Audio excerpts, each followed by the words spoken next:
Malahayati, Laksamana perempuan pertama di dunia. Malahayati adalah salah seorang perempuan pejuang yang berasal dari Kesultanan Aceh. Dilahirkan dengan nama Malahayati. Ayahnya, Laksamana Mahmud Syah. Kakek dari ayahnya adalah Laksamana Muhammad Said Syah putra dari Sultan Salahuddin Syah yang memerintah sekitar tahun 1530-1539 M. Adapun Sultan Salahuddin Syah adalah putra dari Sultan Ibrahim Ali Mugayat Syah 1513-1530 M, yang merupakan pendiri Kerajaan Aceh Darussalam. Pada tahun 1585-1604, Malahayati memegang jabatan Kepala Barisan Pengawal Istana Panglima Rahasia dan Panglima Protokol Pemerintah dari Sultan Saidil Mukamil Alauddin Riayat Syah IV. Malahayati memimpin 2.000 orang pasukan Inong Balee, janda-janda pahlawan yang telah tewas, berperang melawan kapal-kapal dan benteng-benteng Belanda tanggal 11 September 1599 sekaligus membunuh Cornelis de Houtman dalam pertempuran 1 lawan 1 di Geladak Kapal, dan mendapat gelar Laksamana untuk keberaniannya ini, sehingga ia kemudian lebih dikenal dengan nama Laksamana Malahayati. Pendidikan kemiliteran. Pada saat Malahayati remaja, Kerajaan Aceh telah memiliki akademi militer yang bernama Mahat Baitul Maqdis, yang terdiri dari jurusan Angkatan Darat dan Laut, dengan para instrukturnya sebagian berasal dari Turki. Sebagai anak seorang Panglima Angkatan Laut, Malahayati mendapat kebebasan untuk memilih pendidikan yang ia inginkan. Setelah melalui pendidikan agama di Maunasah dan Dayah, Malahayati berniat mengikuti karir ayahnya yang pada waktu itu telah menjadi Laksamana. Sebagai seorang anak yang mewarisi darah bahari, Malahayati bercita-cita ingin menjadi pelaut yang tangguh. Selepas dari pesantren, Malahayati mengenyam pendidikan militer dan masuk jurusan Angkatan Laut Akademi Militer Kerajaan Aceh, Mahat Baitul Maqdis. Akademi militer kenamaan Kerajaan Aceh yang dibangun atas dukungan Sultan Selim II, penguasa Turki Utsmaniyah. Di akademi militer itu, Malahayati tumbuh menjadi sosok brilian. Di situ ia bertemu dengan kakak angkatan yang kemudian menjadi suaminya. Lulus dari akademi, Malahayati diangkat menjadi komandan protokol Istana Darudunia Kerajaan Aceh Darussalam, sementara sang suami menjadi laksamananya. Membentuk armada perang. Tak lama berselang, suami Malahayati gugur di Palagan Selat Malaka ketika melawan Portugis. Kemudian Malahayati memohon kepada Sultan Al-Mukamil, Raja Aceh yang berkuasa dari 1596-1604, untuk membentuk armada perang. Prajuritnya adalah para janda pejuang Aceh yang gugur dalam pertempuran di Selat Malaka itu. Kerajaan Aceh yang saat itu tengah meningkatkan keamanan karena gangguan Portugis akhirnya mengabulkan usul Malahayati untuk membentuk armada.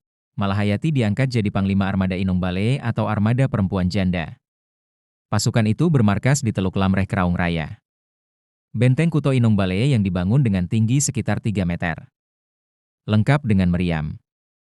Sisa-sisa benteng itu kini masih bisa dilihat di Aceh. Tak hanya menyusun pertahanan di darat. Pasukan Inong Balee dilengkapi 100 lebih kapal perang. Pasukan yang semula hanya 1.000, lama-lama bertambah hingga 2.000 personil.